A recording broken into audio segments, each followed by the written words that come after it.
सर्वनिरोधान् निर्बीजः समाधिः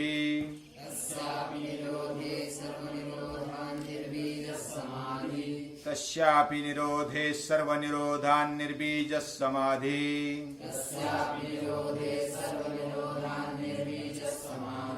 तस्यापि निरोधे सर्वनिरोधान् निर्बीजः समाधिः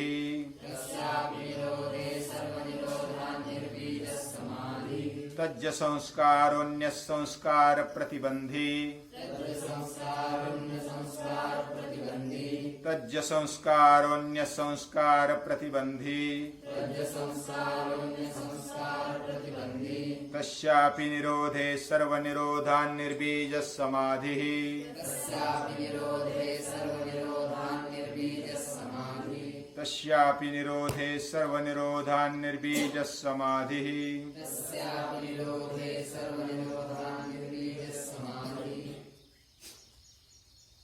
महर्षि पतंजलि योग दर्शन को जब सूत्र रूप में लिखा तब 4 पादों में लिखा।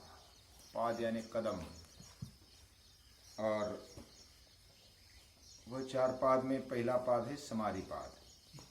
समाधि पाद में योग दर्शन का पूरा सारांश आया है,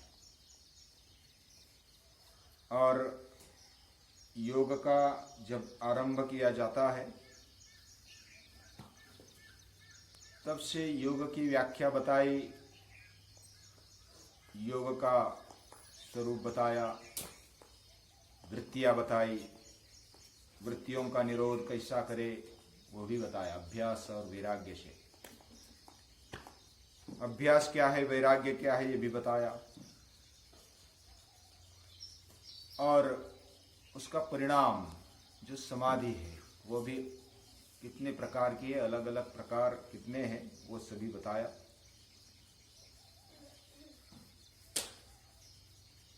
उस प्रकार को करते समय हमारे पास क्या होना चाहिए ये भी बताया। श्रद्धा, वीर्य, स्मृति, समाधि, प्रज्ञा, ये सब होने के बावजूद भी हम क्या क्या उपाय करें वो बताया है। ईश्वर प्रणिधान पहला उपाय, उसके बाद फिर उसकी व्याख्या, ईश्वर की व्याख्या, और आत्म साक्षात्कार के साथ अंतराय का अभाव हो जाता है ईश्वर भक्ति से। फिर दूसरा उपाय बताया तत्वाभ्यास, एक तत्वाभ्यास। फिर अगला उपाय हमारे जीवन व्यवहार, किसके साथ कैसा बर्ताव करें, इससे हमारा मन प्रसन्न रहता है।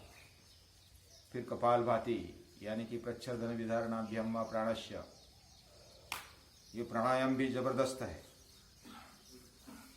फिर मन को जो भी अच्छा विषय लगता है उसको उदात्त कर लो और उसके साथ बांध दो, ये भी एक बढ़िया उपाय है। फिर चित्त की अंतःकरण की स्थिति ज्योतिर्मय रखो, ये अगला उपाय।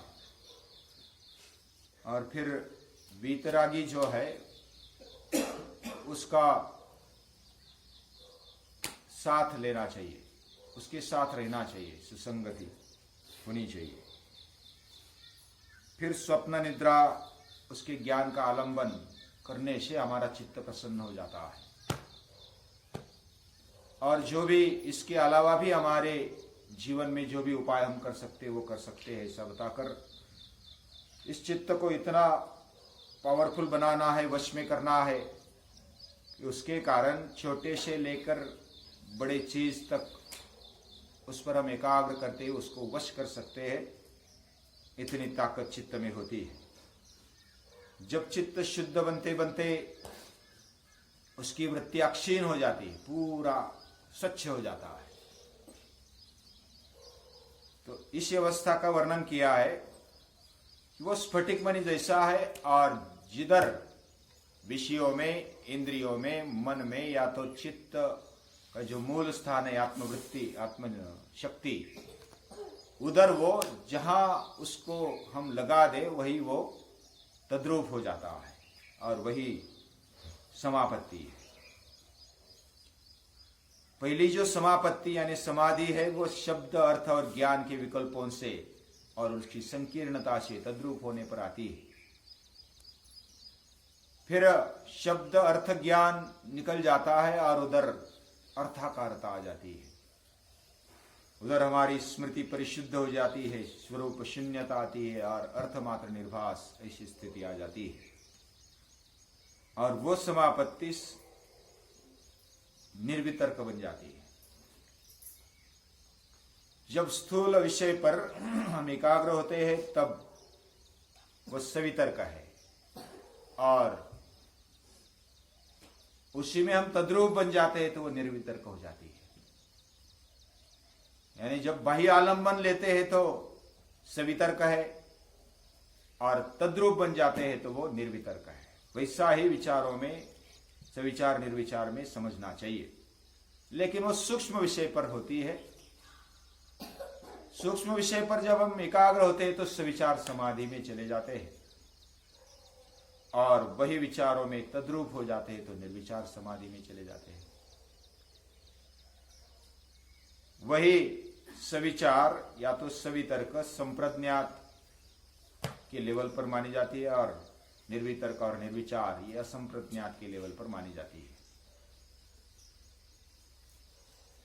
इन समाधियों के साथ साथ जैसा भी अभ्यास आगे आगे चलता है, सूक्ष्मता की तरफ बढ़ते हैं, तब हम प्रकृति के यानी अलिंग पर्यवसानम प्रकृति तक जो भी सूक्ष्माति सूक्ष्म पुरुष से नजदीक ऐसी समाधि तक चले जाते हैं। वो सबीज समाधि मानी जाती है यहां तक। लेकिन वही समाधि भी निर्विचार में जब हम पक्वावस्था पाते हैं यानी कि उसमें पक्के बन जाते हैं तो क्या होता है, अध्यात्म प्रसाद मिल जाता है। और उधर जो हमारी प्रज्ञा है, जो श्रुत और अनुमान प्रज्ञा, वह ऋतंबरा प्रज्ञा बन जाती है और वो पहले वाले संस्कारों को क्षीण करते करते नए संस्कारों को वो लाती है। ऐसी वो ऋतंबरा प्रज्ञा होती है। नए संस्कार कैसे होते हैं? वो संस्कार बहुत ही सत्व गुण प्रधान और शुद्ध स्वच्छ पवित्र ऐसे संस्कार होते हैं ऋतंबरा प्रज्ञा से आए हुए। लेकिन वहां तक सबीज समाधि ही है। उन सत्वगुण प्रधान ऐसे शुद्ध संस्कारों को भी जब हम निकाल डालते हैं, उसका निरोध कर लेते हैं, तज्ज संस्कार उन्हें संस्कार प्रतिबंधी, जो ऋतंबरा प्रज्ञा जो भी सत्वगुण शुद्ध ऐसे संस्कारों को लाती है, वह अपने आप को उधर बांध देती है। तस्यापि निरोधे, उसका भी निरोध होना चाहिए। अभी उसका क्यों निरोध होना चाहिए? जब सत्वगुण प्रधान बहुत अच्छे अच्छे संस्कार हमारे जीवन में आए हैं, दिव्य संस्कार आए हैं, तो उसको क्यों हटाना? लेकिन तब तक निर्बीज समाधि नहीं होती। निर्बीज समाधि का मतलब दग्ध बीज हो गए, कामना वासना शून्य अवस्था वह हो जाती है। हमारे जो संस्कार होते बहुत ही जन्म जन्मांतर से, यानी ऐसे लाखों जन्म हमने लिए और लाखों जन्म का ढेर हमारे सामने आगे पड़ा हुआ होता है कि बहुत सारे जन्म हमने हमारी कृति से तय किए होते हैं कि वो लेंगे हम। वो सभी वो संस्कारों के कारण होते हैं। हमारे अच्छे संस्कार, बुरे संस्कार, अच्छे संस्कार है तो अच्छा जन्म मिलता है, बुरे संस्कार है तो बुरा जन्म मिलता है, गलत जगह पर जन्म मिलता है, वातावरण गलत मिलता है।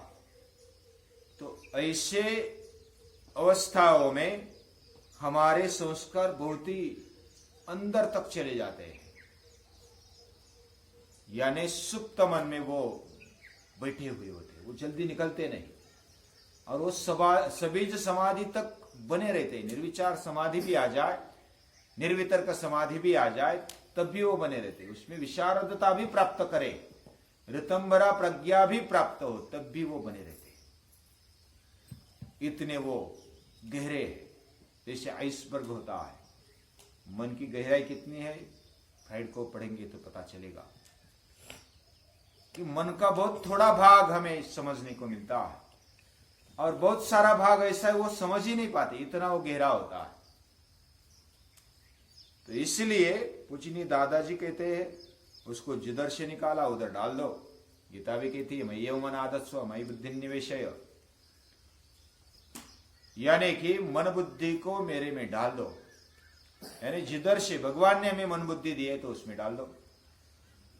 वो फिर कलर बदलेगी, जैसा कोयले को अग्नि में डाल दो तो वो अग्नि जैसा अंगार बन जाएगा, वैसा ही हमारा मन प्रभुमय बन जाएगा, भगवतमय बन जाएगा और वैसा पूरा बदल चुका मन जब अपने संस्कारों को वो पूरा धो डालता है, यानी उससे भी जैसे अच्छे संस्कार है सत्वगुण प्रधान, जैसे 14वें अध्याय में बताया है गुणातीत, यानी तीनों गुणों से आगे हमें जाना है।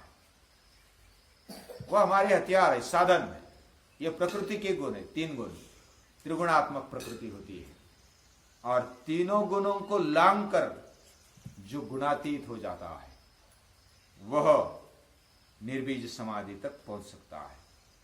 उस सत्वगुण प्रधानता को भी, अच्छे अच्छे गुणों को भी भूलना होता है, पूरा निकाल डालना होता है, नहीं तो अहंकार आ जाता है, नहीं तो अलग अलग स्थिति से हम नीचे गिर सकते हैं और अलग अलग प्रसिद्धियां मिलती है, ख्याति मिलती है, अहंकार बढ़ जाता है, या तो कुछ पद मिलते हैं, सभी ओर से निमंत्रण आने लगता है, बड़प्पन मिलने लगता है, देवपन मिलने लगता है, लोग बड़े बोलने लगते हैं, ये सब मिलने लगता है। और उधर ऋतंभरा प्रज्ञा या तो निर्विचार समाधि तक पहुंचे हुए लोग भी नीचे आते हैं, यानी उनका अधःपतन हो सकता है।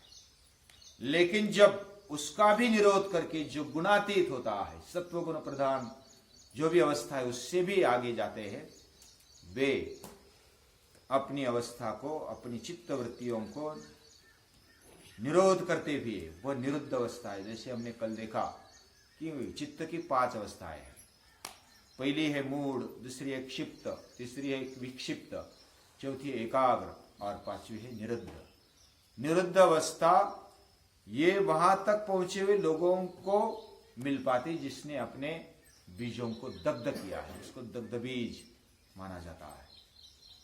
दग्ध बीज जो होता है, समझो कि कोई बीज उसको भुनाया, उसको तपाया तवे पर, और तवे पर तपाने के बाद फिर वो उगता है क्या?